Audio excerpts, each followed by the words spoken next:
Admiral Veltar stared at the tactical display with eyes that had seen too much death. The red dots representing Zephyrian ships moved across the star map like a disease, consuming everything in their path. Another colony world had gone dark 3 hours ago. 17 million souls gone in an instant. Sir, the Zephyrians have broken through our defensive line at Sigma Draconis, reported his communications officer, a young Altarian whose blue skin had turned pale with fear. The entire Third Fleet isn't gone. Veltar closed his eyes. The Third Fleet had been their strongest force, 12 massive battleships and over 300 support vessels. The Zephyrian reality-warping weapons had simply erased them from existence. No explosions, no debris fields. They were there one moment and then they were not. How many worlds have we lost? Veltar asked, though he already knew the answer would break his heart. 47 confirmed, sir. Estimates suggest over 2 billion casualties across all species. The bridge fell silent except for the soft hum of life support systems. Around the galaxy, proud civilizations that had existed for thousands of years were being wiped out like dust on a table. The Zephyrians did not take prisoners. They did not negotiate. They simply destroyed everything that was not them. Veltar had served in the Galactic Coalition for 60 years. He had seen wars, conflicts, and territorial disputes. But this was different. This was extinction. Sir, called his science officer, we're receiving reports from the Outer Rim. The Zephyrians are using some kind of new weapon. Entire star systems are going dark. What do you mean going dark? I mean the stars themselves are being extinguished, sir. They're not just killing planets anymore. They're killing entire solar systems. Veltar felt something cold settle in his stomach. If the Zephyrians could destroy stars, then nowhere in the galaxy was safe. His own homeworld, the Coalition capital, even the most distant outposts would all fall eventually. Admiral, said his tactical officer, at their current rate of advance, they'll reach the core worlds in 18 days. 18 days. Veltar had 18 days to find a miracle, or watch his entire civilization die. Sir, I have an idea, said the science officer quietly. It's unusual. At this point, unusual might be our only option. Speak freely. There's a system in the Outer Rim that we've never made contact with. Sol System. The inhabitants call themselves humans. The intelligence reports classify their world as a Class 12 death world. Several officers winced at the classification. Class 12 death worlds were considered uninhabitable by any sane species. The environments were so hostile that they should have been impossible for intelligent life to develop. What about them? Veltar asked. They've developed faster than light travel. Primitive by our standards, but they have it. More importantly, they seem to specialize in violent solutions to problems. You want us to ask savages for help? With respect, sir, we're facing extinction. The humans may be primitive, but they've survived on a world that would kill any of us in minutes. Maybe that experience could be useful. Veltar looked around his bridge. His crew was made up of the best and brightest from 12 different species. They were educated, civilized, and sophisticated. They were also losing a war against an enemy that could rewrite reality itself. What do we know about human military capabilities? Very little, sir. They've only had space travel for about a century. Their ships are crude but functional. However, there are some disturbing reports from traders who've had contact with them. Disturbing how? They apparently have no concept of acceptable losses in warfare. When they fight until either they win or they're all dead. No surrender, no retreat. They also seem to enjoy combat in a way that other species find unsettling. Veltar considered this. The Coalition military doctrine was based on minimizing casualties and achieving objectives with the least possible violence. It was civilized, efficient, and completely useless against an enemy that could delete ships from existence. How long would it take to send a message to Sol System? 3 days, sir, using our fastest courier ship. Do it. Send them everything. Star charts, tactical data, records of Zephyrian weapons. Let them know what's happening. Sir, are you sure? The Council will not approve of this. Humans are classified as too dangerous for normal diplomatic contact. Veltar looked at the display again. Another red dot had appeared, marking another dead world. The Council is welcome to court-martial me after we're all dead. Send the message. The courier ship departed 2 hours later, carrying a simple transmission toward the Sol System. The message contained mathematical proofs to establish intelligence. Detailed star charts showing the Zephyrian advance, tactical analyses of their weapons, and a simple plea for any assistance the humans might be able to provide. Most of the Coalition command thought Veltar had lost his mind. Asking Deathworlders for help was like asking a volcano to put out a fire.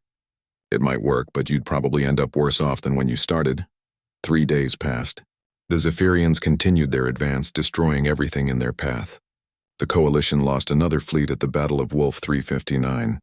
2 more colony worlds went dark. The death toll climbed past 3 billion. On the morning of the 4th day, long-range sensors detected something impossible. "Sir?" called the sensor operator, his voice shaking. "I'm reading massive gravitational distortions in the outer system. Zephyrian ships?" "No, sir. The signatures are completely different. It's almost like space itself is being torn apart." The main display flickered and changed, showing sensor readings from the edge of Coalition space. What they saw made no sense. Space-time was rippling, bending, screaming as something forced its way through dimensions that were never meant to be opened. "My God," whispered the science officer. "What have we done?" The distortions grew stronger, and then something emerged from the twisted space. Ships. Hundreds of ships, then thousands. They poured out of impossible holes in reality like angry insects from a disturbed nest. The ships were crude compared to Coalition vessels. Angular, brutal-looking things covered in armor plating and weapon systems. They moved in no formation that any civilized military would recognize, swarming through space like predators following a scent. "Admiral," said the communications officer, "we're receiving a transmission. Put it through." The voice that came through the speakers was flat, cold, and spoke in perfect Coalition standard. "This is Admiral Sarah Chen of the Terran Defense Force. We received your distress call. Stand aside." Veltar stared at the display showing the human fleet. He had asked for help. What he had received was something else entirely. The humans had not sent a rescue mission. They had sent an invasion force. "Admiral Chen," Veltar replied, "we're grateful for your response, but perhaps we should coordinate our efforts." "Negative." Chen's voice cut through his words. "We've analyzed your tactical data. Your methods are insufficient. Maintain minimum safe distance and let us work." The human ships began moving toward the front lines, and as they did, Veltar realized something that chilled him to his core. The Zephyrians had been the most terrifying force the galaxy had ever seen. But they were about to meet something worse. They were about to meet humanity. And humanity was very, very angry. Admiral Sarah Chen stood on the bridge of the battleship Terran Resolve, watching the tactical display with cold calculation. Around her, the bridge crew worked with practiced efficiency. No panic, no desperate chatter, just focused determination. "Ma'am, we've got the full tactical picture now," reported Commander Martinez, her tactical officer. "The Zephyrians have reality warping capabilities. They can literally delete enemy ships from existence." "Confirmed casualties?" Chen asked. "Over 3 billion across 47 worlds. 17 Coalition fleets destroyed. The enemy is advancing on all fronts." Chen nodded slowly. She had seen the footage sent by the Coalition. Entire planets turned to glass in seconds. Fleets of ships simply vanishing as reality was rewritten around them. It was efficient, brutal, and absolutely unacceptable. Status of our fleet? 4,300 vessels ready for combat operations. Another 2,000 support ships. "All volunteers, ma'am," Chen smiled grimly.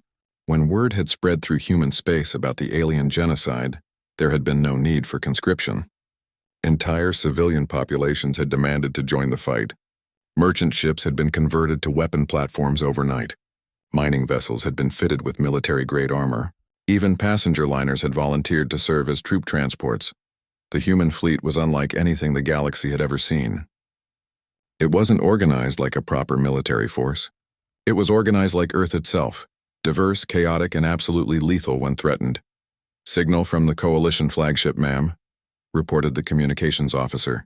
"Admiral Veltar is requesting a joint tactical conference." "Tell him we appreciate his offer, but we operate under different rules of engagement," Chen replied. "Also inform him that his ships should maintain at least 50,000 kilometers distance from our operations." "Ma'am, shouldn't we coordinate with them? They know the enemy better than we do." Chen turned to look at her young officer. "Lieutenant, what did you do before joining the military?" "I was a teacher, ma'am. Elementary school. And if someone came into your classroom and started hurting your students, what would you do?" "I'd stop them, ma'am. Whatever it took." "Exactly. The Coalition wants to fight a war. We're here to stop a massacre. There's a difference." Around the bridge, her crew nodded grimly. They all understood. This wasn't about territory or politics or resources. This was about extinction, and humanity had very specific feelings about extinction events. All ships, this is Admiral Chen, she broadcast to the fleet. You've all seen the intelligence reports. The enemy has killed over 3 billion sentient beings. They have the ability to rewrite reality itself. By all conventional military doctrine, we shouldn't be able to fight them. She paused, looking out at the swarm of human ships spreading across space. Fortunately, we've never been particularly concerned with conventional doctrine. All ships are authorized to implement Deathworld protocol. No rules, no limits, no acceptable casualties among friendly populations. The enemy wants to play God with reality? Let's show them what devils can do. The response from the fleet was immediate. Thousands of ships began rapid modifications in real time. Cargo bays were converted to weapons platforms. Hull plating was stripped and reconfigured for maximum armor protection. Science vessels began deploying experimental technologies that had never been tested in combat. Chen watched a converted mining ship called Lucky Strike mount what appeared to be an asteroid cracker directly to its hull. The weapon was completely impractical by normal standards. Too large, too power-hungry, and probably unsafe to fire. But normal standards had gone out the window the moment someone decided to commit genocide. Ma'am, we're receiving confused transmissions from coalition forces, reported communications. They want to know why we're modifying our ships during active deployment. Tell them we're adapting to local conditions. It's what we do. The human approach to warfare had been forged in the hostile environment of Earth. Every human carried the genetic memory of ice ages, asteroid impacts, supervolcanic eruptions, and mass extinctions. They were the descendants of creatures that had looked at a world trying to kill them and said, "Not today." Enemy contact in 6 hours, ma'am, reported sensors. Large Zephyrian force moving to intercept us. How large? 3 reality distortion dreadnoughts supported by approximately 200 conventional warships. The bridge fell quiet. According to coalition intelligence, a single reality distortion dreadnought could destroy an entire fleet. 3 of them together had never been defeated. Well, said Chen quietly, I suppose we're about to find out if reality is as fixed as everyone thinks it is. She opened a channel to the entire human fleet. All ships, enemy contact in 6 hours. Remember what we're fighting for. Remember who we are. The enemy thinks they can rewrite reality. Let's rewrite it right back. The response came not in words, but in actions. Across the human fleet, final preparations began. Weapons that had never been designed for space combat were mounted on ship hulls. Experimental shield systems based on theoretical physics were brought online. Marines began suiting up in armor that would let them fight in the vacuum of space. On the civilian vessel New Tokyo, a team of quantum physicists worked frantically to complete a device they called a reality anchor, something that would theoretically prevent local space-time from being altered. They had no idea if it would work, but they were going to find out. The converted luxury yacht Starlight Princess finished mounting what its crew proudly called the biggest damn gun in human space, a particle accelerator that had been designed for research but would hopefully work just fine for shooting aliens. Every ship in the human fleet was making similar modifications. They were turning themselves into something no enemy had ever faced before. A military force with no respect for the rules of physics, tactics, or common sense, ma'am, said the science officer. I'm reading some unusual energy signatures from our own fleet. Define unusual. Several ships appear to be generating localized space-time distortions, and I think the new Beijing just opened a small wormhole in their cargo bay. Chen nodded approvingly. Excellent. The enemy wants to play with reality? We'll give them more reality than they can handle. As the human fleet moved toward its first contact with the Zephyrians, long-range sensors began detecting the approaching alien force. The 3 reality distortion dreadnoughts were massive, elegant ships that seemed to bend light around them. They moved with the confidence of predators that had never faced real opposition. Behind them, Coalition Admiral Veltar watched the human fleet with growing horror. The humans weren't just ignoring military doctrine, they were ignoring the laws of physics. Ships were mounting weapons that should have torn them apart. Others were generating energy fields that shouldn't have been possible with their technology. Sir, said his science officer, I don't think the humans understand that what they're doing is impossible. Maybe that's the point, Veltar replied quietly. Maybe that's why we called them. The two fleets moved toward each other through the darkness of space. The Zephyrians came with the certainty of gods who had never been defeated. The humans came with the fury of a species that had spent millions of years refusing to die. In a few hours, one of them was going to learn that the universe was far stranger than they had ever imagined. The Battle of Kepler Station began at 1432 Standard Time, when the first Zephyrian reality distortion dreadnought opened fire on the human fleet. Admiral Chen watched the tactical display as space itself began to twist around the enemy weapon. Reality rippled like water, and where the distortion wave passed, 3 human destroyers simply ceased to exist. Not destroyed, not vaporized, they were edited out of reality as if they had never been built. Interesting, Chen said calmly. Tactical analysis? The weapon appears to rewrite local spacetime, reported Commander Martinez. It removes matter from existence by convincing the universe that it was never there in the first place. Countermeasures? Unknown, ma'am. By all laws of physics, there shouldn't be any. Chen smiled coldly. Good thing we've never paid much attention to laws. She opened a channel to the entire fleet. All ships, the enemy has just demonstrated their reality warping capabilities. They think they can decide what gets to exist and what doesn't. I suggest we show them how wrong they are.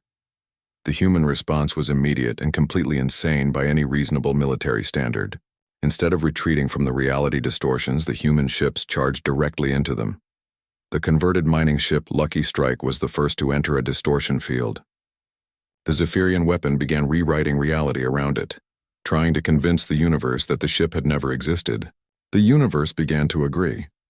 Then the Lucky Strike's crew activated their experimental reality anchor and politely told the universe to reconsider. The result was spectacular. The reality distortion collapsed back on itself, creating a feedback loop that traveled back along the Zephyrian weapon beam. The enemy dreadnought's reality warping array exploded in a cascade of impossible colors as its own weapon turned against it. What just happened? Demanded the Zephyrian commander, staring at his ruined weapon system. His science officer was frantically checking readings. Sir, the humans appear to have technology that prevents reality alteration. That's impossible. Reality warping is absolute. Nothing can resist it. Tell that to the humans, sir. Across the battlefield, the human fleet was doing things that made Zephyrian scientists weep.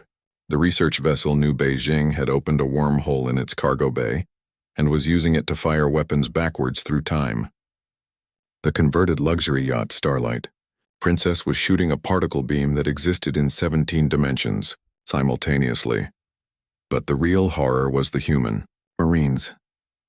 When the Zephyrian cruiser Eternal Glory tried to avoid the reality anchors by moving into higher dimensional space, it found human boarding pods waiting for it. The pods hadn't followed it into higher dimensions. They had been there first, existing in spaces that normal matter couldn't reach. The boarding action that followed was brief and terrifying. Human Marines, enhanced with cybernetics and genetic modifications that let them survive in environments that would kill any other species, poured through the ship like a plague of metal and fury. They're not wearing spacesuits, reported a surviving Zephyrian crew member. They're fighting in vacuum with no protection. That's impossible, said the ship's commander. So is everything else they're doing. Sir, the human Marines didn't just board the ship, they converted it. In real time, they began tearing out Zephyrian systems and replacing them with human technology. Within an hour, the Eternal Glory was firing on its own fleet with weapons that shouldn't have been able to exist. Admiral Chen watched the battle unfold with grim satisfaction. The Zephyrians had made a fundamental error. They thought that having powerful weapons made them powerful. Humans understood that power came from being willing to use whatever worked, regardless of whether it should be possible. Ma'am, the second dreadnought is charging its reality. Weapon, reported Tactical. Signal the Crazy Horse. Tell them it's their turn. The Crazy Horse was a converted civilian transport that had been carrying quantum physics equipment when the war started. Its crew had made some modifications that violated several fundamental laws of physics and at least 3 treaties on responsible use of dangerous technology. As the Zephyrian dreadnought fired its reality warping beam, the Crazy Horse activated what its crew cheerfully called a quantum mirror. Instead of being erased from existence, the beam was reflected back at the dreadnought, along with copies of itself from several parallel universes. The result was that the Zephyrian ship was hit by its own weapon from 5 different directions simultaneously. It didn't just cease to exist. It ceased to exist so thoroughly that nearby space forgot it had ever been there. "Sir," said the Zephyrian Fleet Commander's tactical officer, "we've lost 2 dreadnoughts. Recommend immediate withdrawal." "No," the commander replied. "We are the Zephyrians. We do not retreat from primitives." He was wrong on both counts. The 3rd dreadnought, Fist of Eternity, decided to try a different approach. Instead of using reality weapons, it opened rifts in space-time itself, planning to drop the human fleet into the empty void between dimensions. The human response was typically insane. Instead of being dragged into the void, they used the rifts as shortcuts. Human ships poured through the dimensional tiers and emerged behind the Zephyrian fleet, having traveled through spaces that didn't technically exist. "How are they doing this?" demanded the Zephyrian commander. "Sir, I think they don't know it's impossible," replied his science officer. "What do you mean?" "I mean their technology is based on principles that shouldn't work. But because they don't know they shouldn't work, they do work anyway." The Zephyrian commander stared at the display showing human ships emerging from impossible angles of space. He was watching creatures that treated the fundamental laws of reality as suggestions rather than absolute truths. The final blow came when the human dreadnought Terran Resolve simply rammed the Fist of Eternity at near light speed. The collision should have destroyed both ships. Instead, the Resolve's experimental shields phased it partially out of normal space, allowing it to pass through the Zephyrian vessel while leaving its weapons behind inside the enemy hull. The Fist of Eternity exploded from the inside out as human weapons activated within its core systems. "Fleet status report," Chen requested. "We've lost 47 ships, ma'am. Enemy losses, 3 dreadnoughts, 68 cruisers, and approximately 100 support vessels." "Acceptable," Chen said. "Signal the coalition fleet. Area is secure." Admiral Veltar stared at his displays in shock. The human fleet had just accomplished something that should have been impossible. They had defeated reality warping weapons by simply refusing to acknowledge that reality couldn't be warped back. "Sir, the humans are requesting permission to advance to the next system," reported his communications officer. "What should I tell them?" Veltar looked at the debris field that had once been an unstoppable Zephyrian battle group. The humans had fought creatures that could rewrite the laws of physics, and they had won by breaking those laws first. "Tell them," Veltar said quietly, "that they have permission to do whatever they think is necessary." As the human fleet began moving toward the next Zephyrian position, word spread through the galaxy. The unstoppable had been stopped. The reality warpers had met something that refused to accept their version of reality. The Deathworlders were coming, and they were bringing their own brand of physics with them. Admiral Chen stood in the briefing room aboard the Terran Resolve, surrounded by holographic displays showing Zephyrian space. Red markers indicated military installations, weapons factories, and fleet positions. There were thousands of them. "Total war protocol is now in effect," she announced to her assembled commanders. "This is no longer about stopping an invasion. This is about making sure this never happens again." Commander Martinez studied the tactical displays. "Ma'am, that's a lot of targets. We'd need to hit dozens of systems simultaneously to prevent them from regrouping." "Then that's exactly what we'll do," Chen replied. "The Zephyrians wanted to commit genocide.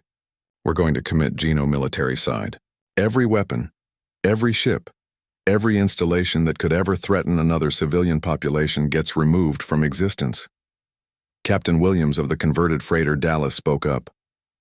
"Admiral, that would require us to split our forces across half the galaxy.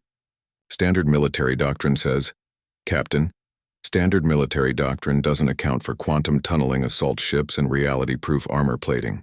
We're not fighting a standard war." Chen activated the main display showing the human fleet's current composition. 4,000 combat vessels, each one modified with technology that made Zephyrian scientists question their understanding of physics. "Here's how this works," Chen continued. "We hit them everywhere at once. No time to regroup, no time to adapt, no time to think. The Zephyrians are used to fighting enemies who follow the rules. We're going to change all the rules at the same time." Within hours, human task forces were spreading across Zephyrian space like a virus of destruction. Each group carried weapons and technologies that shouldn't have been possible. operated by crews who treated impossibility as a personal challenge. Task Force Alpha, led by the battleship Earth's Fury, attacked the Zephyrian shipyards at Vega Prime. Instead of conventional bombing runs, they used dimensional torpedoes that exploded backwards through time, destroying the shipyard before its ships could be completed. Task Force Beta assaulted the Reality Weapon Research Facility at Altair Station. The human Marines didn't bother with airlocks or docking procedures. They simply flew their assault craft through solid matter, using phase shift technology to materialize inside the station's most secure areas. The Zephyrian defenders found themselves fighting enemies who could walk through walls, exist in multiple dimensions, and use weapons that fired bullets made of crystallized space-time. The research facility fell in 47 minutes, but it was Task Force Gamma's assault on the fortress world of Rigel 7 that truly demonstrated human military philosophy. The planet was protected by reality distortion fields that should have made it impossible to attack. The human solution was elegantly simple. They brought their own reality. The modified science vessel Newton's Revenge deployed what its crew called a localized physics bubble around the entire planet. Within the bubble, human physics applied instead of normal physics. Gravity worked backwards. Energy moved sideways through time. Solid matter became optional. The Zephyrian defenders found their weapons firing backwards, their ships falling upward, and their armor turning into angry butterflies. The planet surrendered in 6 hours, mostly out of confusion. Zephyrian High Command watched their empire being dismantled with growing horror. Every report brought news of impossible defeats. Human forces were attacking from directions that didn't exist, using weapons that violated causality, and employing tactics that made their best strategists weep. "How are they moving so fast?" demanded Supreme Commander Vexistar, staring at reports of simultaneous attacks across 17 star systems. "Sir, intelligence suggests they're using some form of faster-than-light communication that allows real-time coordination across galactic distances," replied his aide. "That's impossible. Nothing can travel faster than light." "Sir, the humans appear to disagree with that assessment."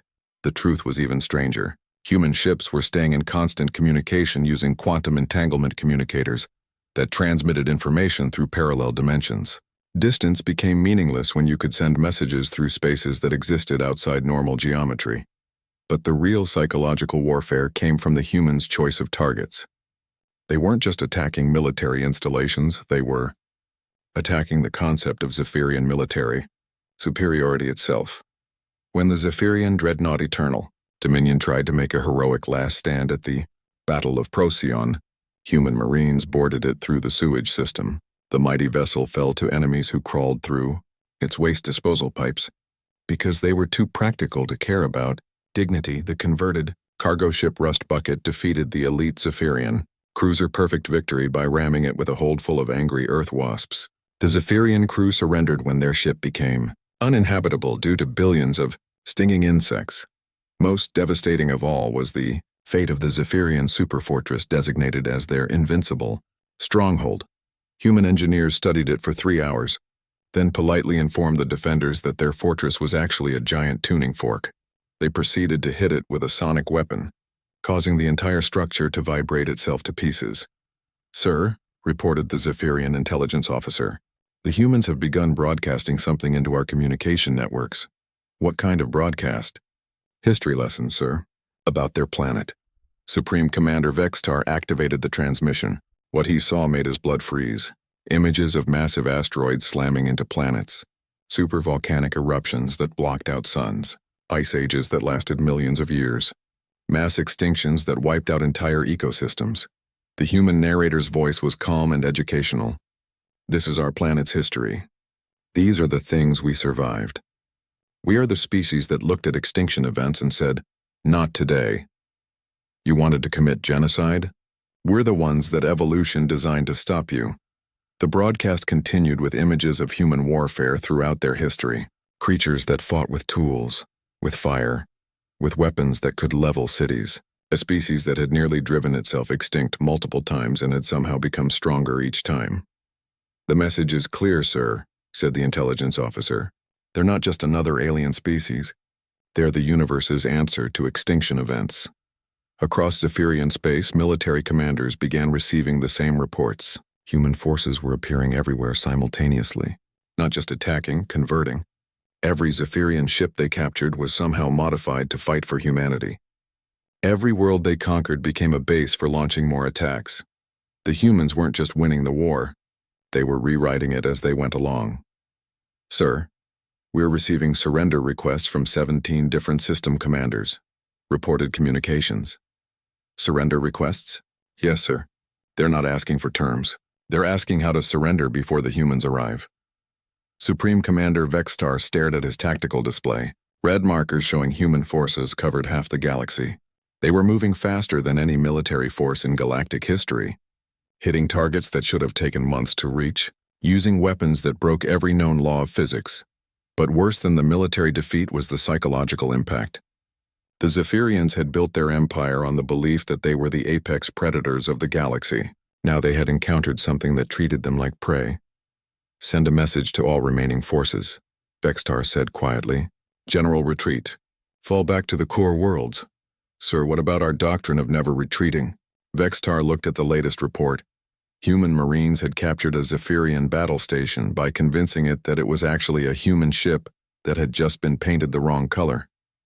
I think, he said, that it's time to reconsider all of our doctrines. The war ended not with explosions or grand battles, but with silence. Emperor Zixhai of the Zephyrian Empire sat alone in his throne room, staring at reports that made no sense. His vast military machine, which had conquered half the galaxy, had simply stopped working. Not destroyed, not defeated in traditional terms, but fundamentally broken. Your Majesty, whispered his aide. Admiral Chen of the human fleet is requesting an audience. Here, in the capital? Yes, Your Majesty. Her ship is outside. Zixhai looked through the massive windows of his palace. The Terran Resolve hung in the sky above his world's capital city, impossibly close to the surface. It should have been torn apart by gravity or atmospheric friction. Instead, it floated there like a dark promise, its weapons trained on nothing and everything. How did they get past our defenses? Sir, they didn't get past them. They convinced our defense platforms that they were supposed to be here. The platforms are actually providing them with escort protection. The Emperor closed his eyes. In 3 months, the humans had not just defeated his empire, they had made it defeat itself. Zephyrian ships were fighting for humanity. Zephyrian soldiers were helping human Marines. Entire worlds had switched sides after human diplomats explained that resistance was not only futile, but illogical. Send her up, Zixhai said finally. Admiral Chen entered the throne room 15 minutes later, accompanied by 2 Marines and a small floating robot that appeared to be taking notes. She was smaller than the Emperor had expected, unremarkable except for eyes that held the cold certainty of someone who had never lost a war. Your Majesty, Chen said politely, we need to talk. Have you come to demand my surrender? Actually, no. I've come to explain why you're going to surrender voluntarily. Zixhai gestured to the empty throne room. My empire is broken. My fleets are gone. My people fear to leave their homes. What more is there to explain? Chen activated a holographic display that showed Zephyrian space. Instead of the red markers of military targets, it now showed green markers of reconstruction efforts. Your Majesty, we've spent the last month studying your species' psychology. You're not actually evil. You're afraid. Afraid? Yes. Your entire empire was built on the concept of preventive genocide. Kill others before they can kill you. It's an understandable response from a species that evolved on a world with limited resources. The Emperor stared at the display. What does this have to do with anything? Simple. We're going to eliminate the source of your fear by making it impossible for you to threaten anyone ever again. But we're also going to show you that there are other ways to ensure survival. Chen manipulated the display, showing human reconstruction efforts across former Zephyrian territory. We've converted your weapons factories into manufacturing centers for civilian goods. Your warships are being modified into cargo vessels and exploration ships. Your military bases are becoming educational facilities. You're dismantling our civilization. No, Your Majesty. We're upgrading it. The display changed again, showing Zephyrian colonies that had been transformed by human intervention. Instead of military fortresses, they now hosted research stations, art galleries, and universities. Former soldiers were being retrained as engineers, doctors, and teachers. We've analyzed your species' capabilities, Chen continued. You're remarkably intelligent and creative when you're not focused on warfare. Your reality manipulation technology could revolutionize medicine, engineering, even entertainment. But first, you need to stop being afraid. And how do you propose to do that? Chen smiled, and for the first time the Emperor saw something other than cold calculation in her eyes. By making it impossible for anyone to threaten you, including yourselves. The display shifted to show the galaxy-wide network that humanity had established. Communication relays, patrol routes, monitoring stations, and rapid response fleets covered every inhabited system. This is the new reality, Your Majesty. Humanity is now the galaxy's immune system. Anyone who tries to commit genocide, anyone who threatens civilian populations, anyone who thinks that might makes right will discover that they're wrong. You're establishing an empire. No, we're establishing a warranty. A guarantee that what happened to those billions of innocent people will never happen again. The Emperor looked at the vast network of human installations. And what happens to my people? They become part of the galactic community. Real members this time, not conquerors. Your technology gets used for construction instead of destruction. Your people get to explore and create instead of fighting and dying. And if we refuse? Chen's expression didn't change, but the temperature in the room seemed to drop several degrees. Your Majesty, in the past 3 months, we've demonstrated that we can defeat your reality-warping weapons, convert your ships to our cause, and convince your own defense systems to work for us. Do you really think refusal is an option? The Emperor considered this. The humans had not simply defeated his empire, they had absorbed it. Zephyrian ships now flew alongside human vessels. Zephyrian scientists worked in human laboratories. Even his own palace guards had started wearing human-designed equipment, because it worked better than their original gear. What guarantees do I have that humanity won't become the very threat you claim to be stopping? The same guarantee we give everyone else, Chen replied. We're being watched too, by ourselves. She activated a final display showing Earth. The planet was surrounded by automated monitoring stations, early warning systems, and what appeared to be weapons platforms pointed inward toward the planet itself. Every human military installation includes protocols for dealing with human aggression. Every weapon system we deploy can be turned against us if we become a threat. We've built our own extinction switch and handed the key to the galaxy. The Emperor stared at the display. You would destroy yourselves rather than become conquerors. Your Majesty, we come from a world that has tried to kill us for millions of years. We've survived ice ages, asteroid impacts, supervolcanic eruptions, and our own worst impulses. We know exactly how dangerous apex predators can become. And you trust the galaxy to destroy you if necessary? We trust the galaxy to try. Whether they'd succeed is another question entirely. The Emperor looked at Admiral Chen and finally understood what his empire had truly faced. Not just another military force, but a species that had spent eons learning how to survive extinction. They had defeated the Zephyrians not through superior technology or tactics, but through superior evolution. I will broadcast our surrender within the hour, he said quietly. Thank you, Your Majesty. One more thing, yes? We'll need your help rebuilding the worlds your forces destroyed. Your people understand reality manipulation better than anyone. Those dead planets could be brought back to life with your technology. The Emperor felt something he hadn't experienced in decades. Hope. You want us to resurrect the worlds we killed? We want you to prove that creation is more powerful than destruction. It's going to take centuries and it won't bring back the people who died, but it might help your species forgive itself. After Chen left, Emperor Zixhai stood alone in his throne room, looking out at the human ship floating in his sky. In a few hours, he would formally surrender his empire. His people would become junior partners in a galactic community they had once tried to destroy. But for the first time since he had taken the throne, he wasn't afraid. 6 months later, the galaxy had learned to live with its new guardians. Human patrol fleets moved between the stars, carrying relief supplies, medical aid, and a simple message. Anyone can call for help. Someone will always answer. The Zephyrians, meanwhile, had discovered something remarkable. When you weren't constantly preparing for war, you had an amazing amount of time for art, science, and exploration. Former military commanders became explorers, mapping unknown regions of space. Reality-warping weapons became tools for terraforming and healing. And somewhere in Sol System, Admiral Chen stood on the observation deck of Terran Defense Command, watching automated defense platforms orbit Earth. weapons that could glass planets, pointed inward at humanity's home. Insurance? Asked her aide. Insurance, Chen confirmed. The galaxy trusts us to keep the peace. We trust the galaxy to keep us honest. And if we ever become the threat?